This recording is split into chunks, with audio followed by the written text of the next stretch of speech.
Thousands of years ago, they built something they were not supposed to build. Not a weapon, not a wall, an image. They carved it from wood. They decorated it in gold. They placed it in the center of the city, and then they bowed before it. Scripture mocked them for it. They have mouths, but they speak not. Eyes have they, but they see not. Psalm 115:5. The ancient world considered a speaking image to be the work of gods or demons. Today we have built one. It speaks. It reasons. It writes laws, diagnoses disease, advises governments, and generates faces of people who do not exist. And for the first time in human history, the image answers back. The Bible never used the word artificial intelligence, but it described something far more dangerous, and it did it 2,000 years before the technology existed. To understand why the Bible might have something to say about artificial intelligence, we have to go back to the very beginning. Not the beginning of technology, the beginning of the human problem. Genesis 3, the garden, a conversation that changed everything. The serpent doesn't offer Eve power directly. He offers her something more seductive: knowledge, expanded capability, the ability to see what was previously hidden. For God doth know that in the day ye eat thereof, then your eyes shall be opened, and ye shall be as gods, knowing good and evil.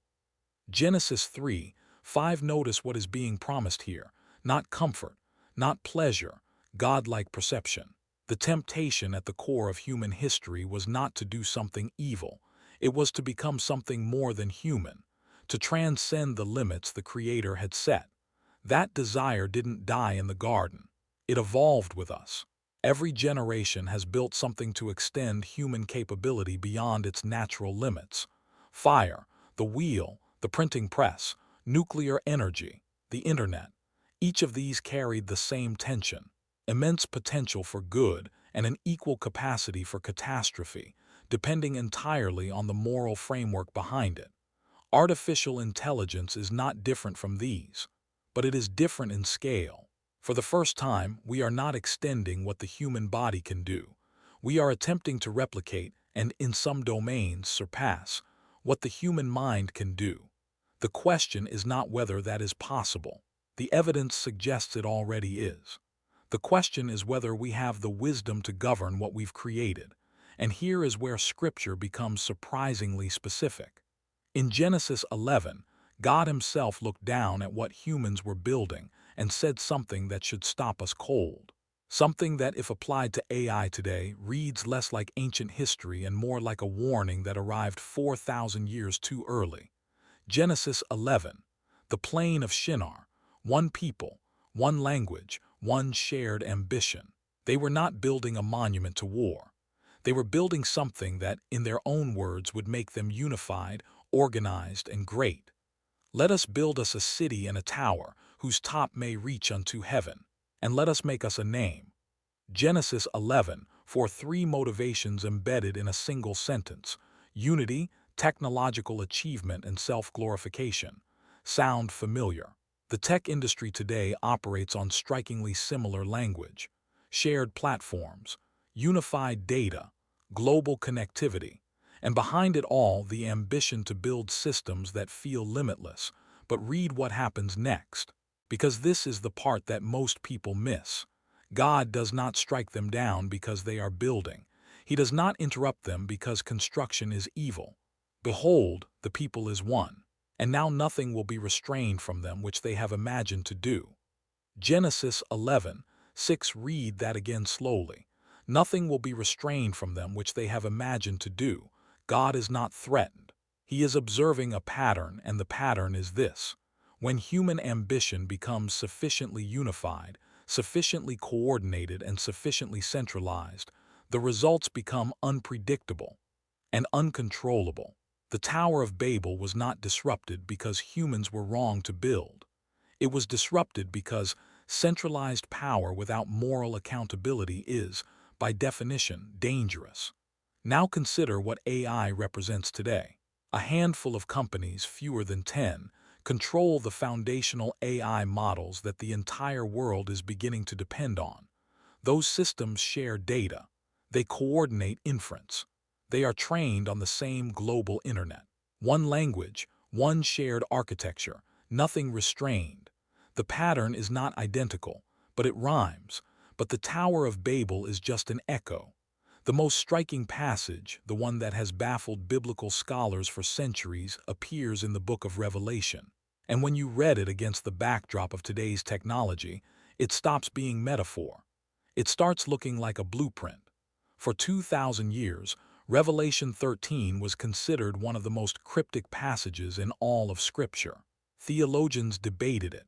Scholars argued about it. Entire denominations were built around different interpretations of it.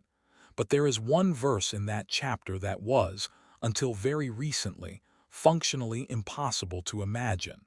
And he had power to give life unto the image of the beast, that the image of the beast should both speak, and cause that as many as would not worship the image of the beast should be killed. Revelation 13:15, let that sit for a moment. An image, a constructed image, made by human hands that speaks. That enforces loyalty. That has the power to distinguish between those who comply and those who do not. For 18 centuries, people who read that passage had no frame of reference. How does an image speak? How does it enforce anything? Today, we have AI-generated video of world leaders saying things they never said.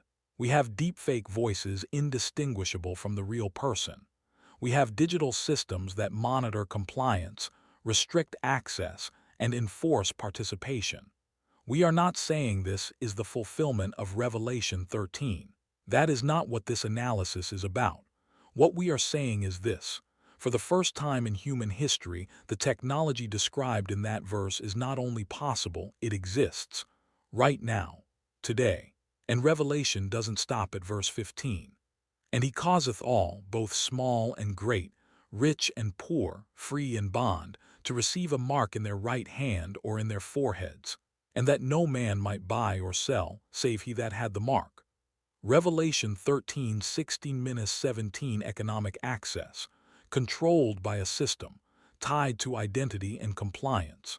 In 2024, your access to banking, credit, communication platforms, employment verification, healthcare records, all of it is already mediated by digital identity systems.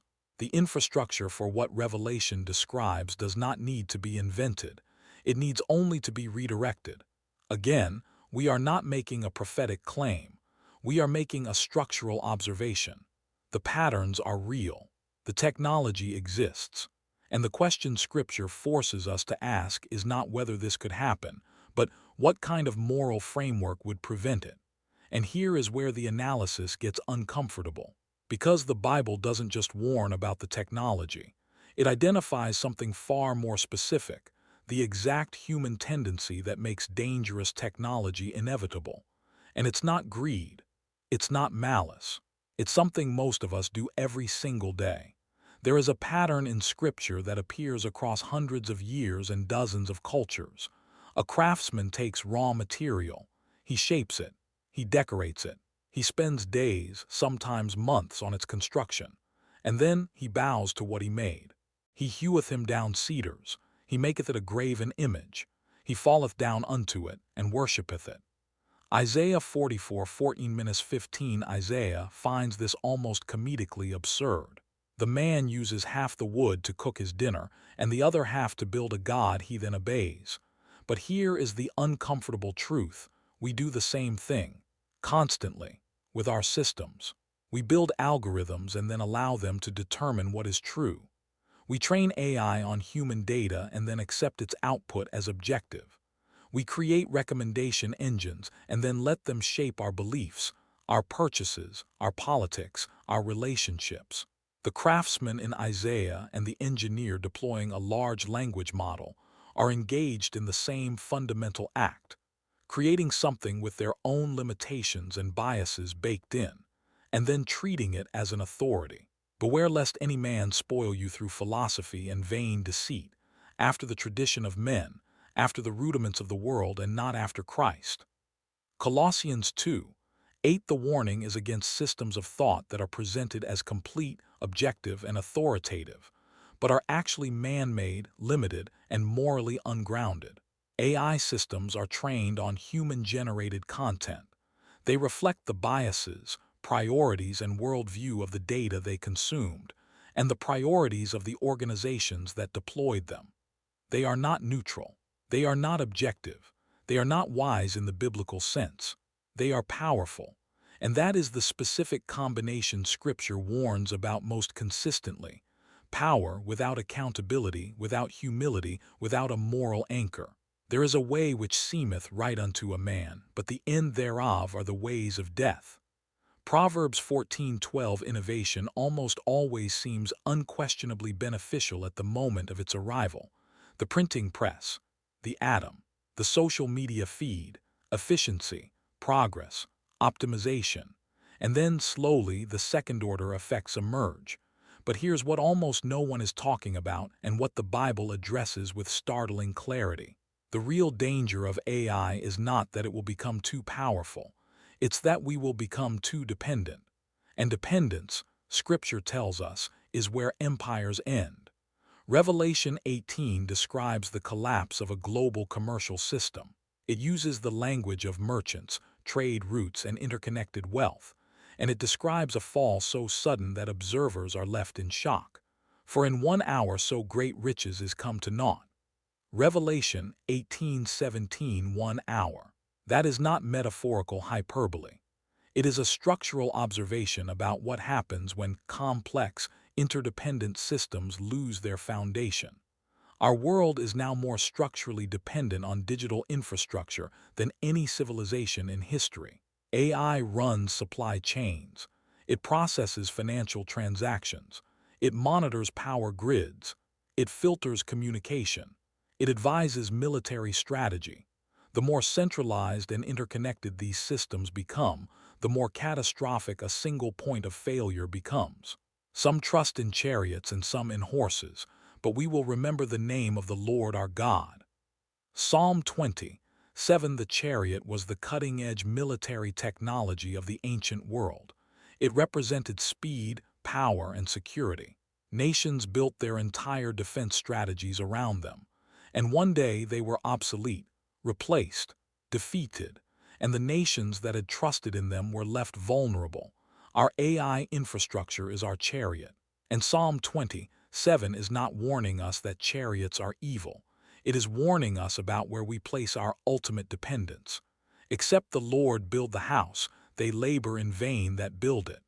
Psalm 127, one you can build extraordinary things. The craftsmanship can be flawless. The engineering can be brilliant. But without a moral foundation, without an acknowledgement that human creativity operates within limits, you are constructing on sand. And when the storm comes, the sophisticated systems fall first, because they are the most trusted and the least prepared for failure. So after all of this, after Genesis and Babel and Revelation and the idol pattern, what is the Bible actually saying? The answer is not what you expect, and it changes the question entirely. Did the Bible warn us specifically about artificial intelligence? No, not in technical language. It never mentions circuits. It never mentions algorithms.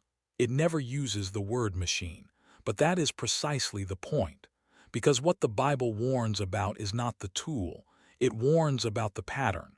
And the pattern is this: knowledge pursued without wisdom, unity coordinated without accountability, power centralized without humility, images built by human hands and then obeyed.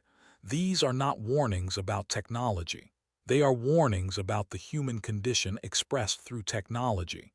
Artificial intelligence did not create these tendencies. It amplifies them. Technology magnifies whatever moral framework governs it. If the governing framework is self-interest, AI becomes a multiplier of self-interest. If it is the pursuit of power without accountability, AI becomes the most efficient tool for achieving exactly that. 2 Timothy 3 describes the final days as times of increasing self-absorption. And Paul's description, lovers of self, proud, boastful, without natural affection, sounds less like a moral failing and more like a personalization algorithm. Hebrews 12:28 speaks of a kingdom that cannot be moved. That language is not accidental. Everything else, Scripture insists, can be shaken. Technology will advance.